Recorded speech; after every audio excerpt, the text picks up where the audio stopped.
Hi hello வணக்கம். இன்றைக்கி நம்ம என்ன பார்க்க போகிறோன்னா காளான் பிரியாணி. வாங்க எப்படி செய்கிறதுன்னு பார்க்கலாம். ஒரு குக்கரில் 2 ஸ்பூன் ஆயில் விட்டுட்டு பிரியாணிக்கு தேவையான ஸ்பைசஸ் எல்லாம் போட்டுக்கலாம். பட்டை, கிராம்பு, ஏலக்காய் இதெல்லாம் ஆட் பண்ணிவிட்டு 2 பெரிய வெங்காயம் வந்து நான் நீல வாக்கில் கட் பண்ணி வச்சுருக்கிறேன். அந்த பெரிய வெங்காயத்தையும் ஆட் பண்ணிக்கலாம். அந்த வெங்காயம் வந்து நல்லா வதங்கணும். வெங்காயம் நல்லா ப்ரௌன் கலரில் வதங்குற வரைக்கும் நல்லா வதக்கிக்கணுங்க. அடுப்பை வந்து சிம்மில் வச்சுட்டு ஸ்லோ ஃப்ளேமில் வளர்க்குனிங்கன்னா தான் அந்த வெங்காயம் வந்து ப்ரௌன் கலரில் வரும். ரொம்ப ஃபாஸ்ட்டாக வச்சுருந்திங்கன்னா வெங்காயம் வந்து ரொம்ப சீக்கிரமாக கரிஞ்சிரும். இப்போ அதுக்குள்ளே வந்துட்டு ஒரே ஒரு பச்சை மிளகாய் வந்து நான் கீறி விட்டு ஆட் பண்ணியிருக்கேன். உங்களுக்கு எவ்வளோ வேணுமோ காரத்துக்கு தகுந்த மாதிரி நீங்கள் வந்து மிளகா ஆட் பண்ணிக்கலாம். மறுபடியும் நம்ம இதில் வந்து ஸ்பைசஸ் எல்லாம் ஆட் பண்ணுவோம். அதனால் நீங்கள் வந்து ஒரே ஒரு மிளகா மட்டும் ஆட் பண்ணிக்கோங்க. நான் வந்து பச்சை மிளகாய் வந்து கீறி விட்டு ஆட் பண்ணியிருக்கிறேன்.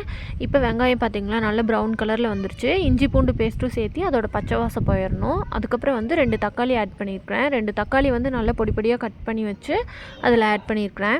இப்போ தக்காளி வந்துட்டு நல்லா வதங்கட்டுங்க. தக்காளியுமே வந்து நம்ம வந்து சிம்மில் வச்சு தான் வதக்கணும். அப்போ தான் வந்து அதோட எசன்ஸ் வந்து நல்லா வந்து இறங்கும். பார்த்திங்களா இப்படி நல்லா எண்ணெய் பிரிஞ்சு வந்ததுக்கப்புறமா இப்போ நம்ம மசாலா பொருட்கள்லாம் ஆட் பண்ணிக்கலாம். இப்போ வந்து நான் பிரியாணி மசாலா ஆட் பண்ணியிருக்கிறேன். பிரியாணி மசாலா வந்து 2 ஸ்பூன் ஆட் பண்ணியிருக்கிறோம். அதுக்கப்புறம் வந்துட்டு அதை போட்டு நல்லா கிளறி விட்டுக்கணும். நல்லா கிளறி விட்டதுக்கப்புறம் பார்த்திங்கன்னா அந்த பச்சை வாசனை போகிற வரைக்கும் நல்லா நீங்கள் வந்து வேக வச்சு எடுத்துக்கணும். எண்ணெய் வந்து இப்படி வந்து பிரிஞ்சு வந்துடும். இதுக்கப்புறம் வந்து ஒரு கைப்பிடி கொத்தமல்லியும் ஒரு கைப்பிடி புதினாவும் ஆட் பண்ணியிருக்கிறேன். கூடவே வந்து நம்ம தயிர் ஒரு கரண்டி ஆட் பண்ணியிருக்கிறோங்க. தயிர் ஆட் பண்ணி நல்லா வந்து மிக்ஸ் பண்ணி விட்டுறணுங்க. நல்லா மிக்ஸ் பண்ணிவிட்டு மறுபடியும் ஸ்லோ ஃப்ளேம்லேயே வச்சு நல்லா கிளறி விட்டுக்கோங்க. எண்ணெய் பிரிஞ்சு வர வரைக்கும் நம்ம வந்து கிளறி விட்டுக்கணுங்க. இதுக்கு நடுவில் வந்து காளானை வந்து நம்ம நல்லா க்ளீன் பண்ணிவிட்டு வாட்டரில் போட்டு நல்லா க்ளீன் பண்ணிவிட்டு நல்லா வந்து ஒரு காளானை வந்து 2 பீஸாக கட் பண்ணி வச்சுக்கலாங்க.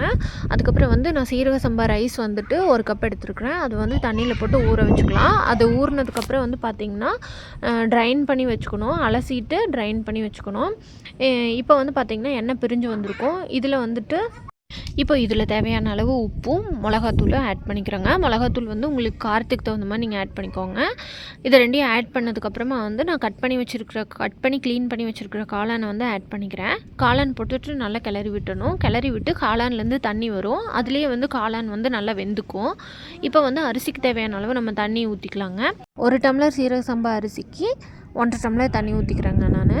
இப்போ வந்து தண்ணி வந்து ஆட் பண்ணதுக்கப்புறம் நல்லா கொதி விட்டுக்கணுங்க. தண்ணி நல்லா கொதிச்சு வந்ததுக்கப்புறம் இதில் வந்து நம்ம அலசி ட்ரைன் பண்ணி வச்சுருக்கிற ரைஸை வந்து ஆட் பண்ணிக்கிறோம். ரைஸை ஆட் பண்ணதுக்கப்புறம் பார்த்திங்கன்னா நல்லா ஒரு கிளறி விட்டுட்டு உப்பு காரமெல்லாம் பார்த்துக்கணும். உப்பு காரமெல்லாம் செக் பண்ணதுக்கப்புறமா வந்து பார்த்திங்கன்னா குக்கரை வந்து நம்ம மூடி வச்சுக்கலாங்க. மூடி போடும்போது வந்து பார்த்திங்கன்னா கேஸ்கட் வந்து போடாமல் வெறும் மூடியை மட்டும் போட்டு மூடி வச்சிடணுங்க. விசிலும் வந்து நம்ம வந்து ஆட் பண்ணக்கூடாது. இது வந்து நம்ம தம் போட்டு தான் எடுக்கிறோம். இப்போ வந்து நான் மூடி வச்சுட்டு ஒரு அரை வேக்காடு வந்ததுக்கப்புறம் வந்துட்டு லெமன் ஜூஸ் வந்து ஒரு ஹாஃப் லெமனுக்கு வந்து நான் லெமன் ஜூஸ் வந்து பிழிஞ்சு விடுறேங்க. அது பிழிஞ்சதுக்கப்புறம் பார்த்திங்கன்னா அரிசி வந்து உடஞ்சி வராது அப்படின்னு சொல்லுவாங்க. இப்போ வந்து அதுக்கப்புறம் தம் போடுறதுக்காக நான் வந்து ஒரு தோசைக்கல்லை வந்து இன்னொரு கல்லில் நல்லா ஹீட் பண்ணி எடுத்துட்டேன். இப்போ இந்த குக்கரை வந்து நம்ம மூடி வச்சுருக்கிற குக்கரை எடுத்து அந்த தோசைக்கல் மேலே வச்சுட்டு அடுப்பை வந்து ஸ்லோ ஃப்ளேமில் வச்சிடணும்.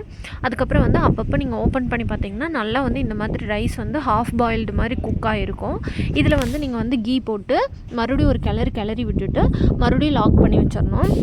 அந்த ஹீட்டுக்கே வந்துட்டு அந்த ரைஸ் வந்துட்டு நல்லா வெந்து வந்துடும். கீ போட்டு ஒரு தடவையும் நம்ம க்ளோஸ் பண்ணி வச்சு ஓப்பன் பண்ணும்போது அந்த ஹீட்டுக்கே வந்து பிரியாணி வந்து ரெடி ஆயிருங்க. ரைஸ் வெந்தோடனே ஆஃப் பண்ணிடலாம். அது மேலேயே அப்படியே விட்டுருங்க. அதுதான் நல்லாயிருக்கும்.